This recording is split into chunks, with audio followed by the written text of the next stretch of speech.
Мал чыгып алып, ешким карабай. Машиналар сүзүп атат. Күнөөлүү ким? Көйгөйдүн үстүндө өзү мал кармаган дыйканчылык кылган жарандардын үнүн уксак жакшы болмок да.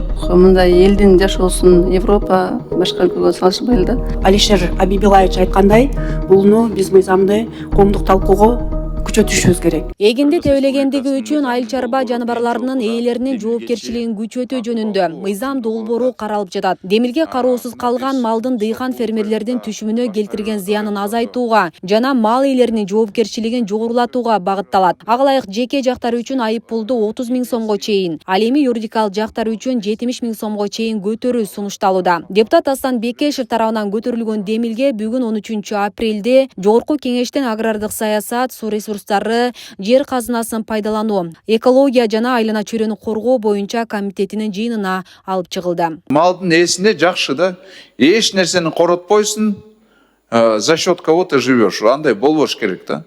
Биз ошону токтотуш керекпиз. Малды багам десең, полностью рисктерди сен дагы санаш керексиң.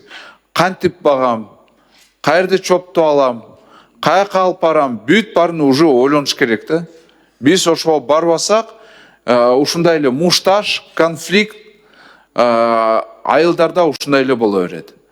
Ошон үчүн мен бул мыйзам долбоорду сунуштап жатам. Силерден, урматтуу депутаттар, концепцияны колдоп бериңиздерди суранат элем. Жаңы эреже боюнча малды фермерлерге келтирилген чыгымды штрафтык төлөмдөр толук төлөнгөндөн кийин гана ээсине кайтарып берүү тартиби каралууда. Эгер малдын ээси 3 же 7 күнүн ичинде аныкталбаса, мал муниципалдык менчикке өтүп сатыкка чыгарылышы мүмкүн. Бирок ээси таба албай калса, база данных боюнча же ээси атайын келбесе, анда 7 күндөн кийин бул мал атайын мал базарынан сатылат. Ошол айып пул жана мал саткан каражат, бул каражаттар бөлүнөт.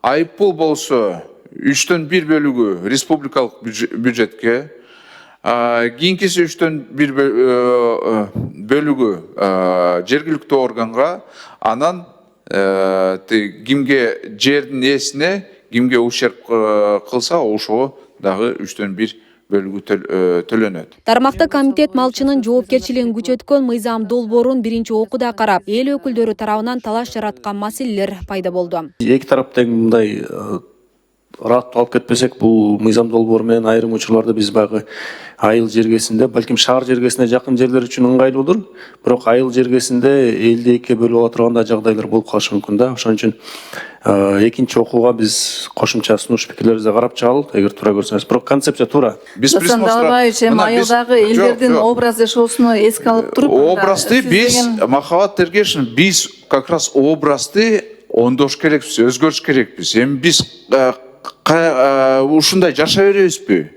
19 кылымда жашай беребизби? Образ ушундай болуп калды. Жок. Ошол кесепетинен мына карабайсызбы? Канча жол кырсыктар болуп атат. Мал чыгып алып, эчким карабай. Кандарга дагы бир алардын да жоопкерчилигин коюш керек да. Алар өзүнүн, как сказать, бул эки тараптуу болуш керек да. Биз Дыйкандарга кандай жоопкерчиликти? То, что сен өстүрүп алдыңбы, ошон эми жанагындай шартта мындай болуш керек да. Бул жоопкерчилик эки жакка тең болуш керек да. Мындай принцип, балансты кармаш керек. Машина менен малды салыштырып болбойт да. Ал автостоянка менен бул мал короо забор менен эле тосуп коет деп. А бирок эми забор менен тоскондо анын бул тирүү жандык да бул. Анын берки багуу системасы бар, суусун бериш керек, чөбүн бериш керек. Кайсы бир убакыт, мисалы, эртеңки күнү соттошо турган болсо 3 ай, 6 ай, 1 жылга чейин созулуп калышы мүмкүн. Бул мал жандык ооруп калат. Өзүңүз айткандай эле бул конституциялык укугу, менчик укугу деп атасыз. Кудда ошондой эле малдын дагы эси бар да. Ал жакты дагы карашыбыз керек да. Туура айтасыз, малдын эси дагы бар.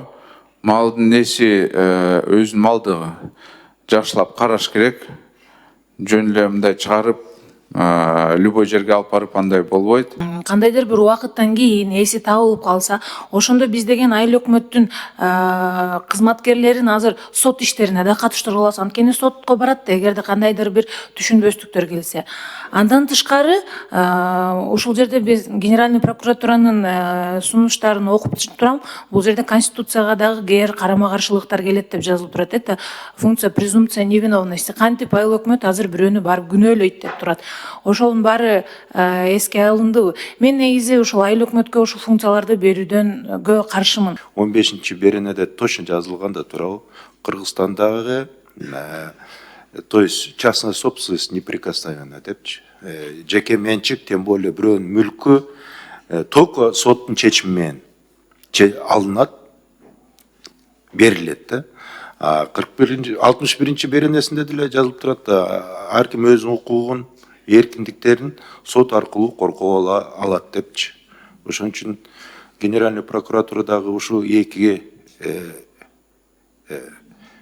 беренеге ссылка кылып атышат. Соңында көпчүлүк депутаттар мыйзам долбоорун эки тараптуу карап, фермерлер, дыйкандар жана башка тиешелүү тармактардын өкүлдөрү менен бирге кеңири талкуулоо үчүн парламентте ого өткөрүүнү сунушташты жана мыйзам долбоору четке кагылды. Макул 3, каршы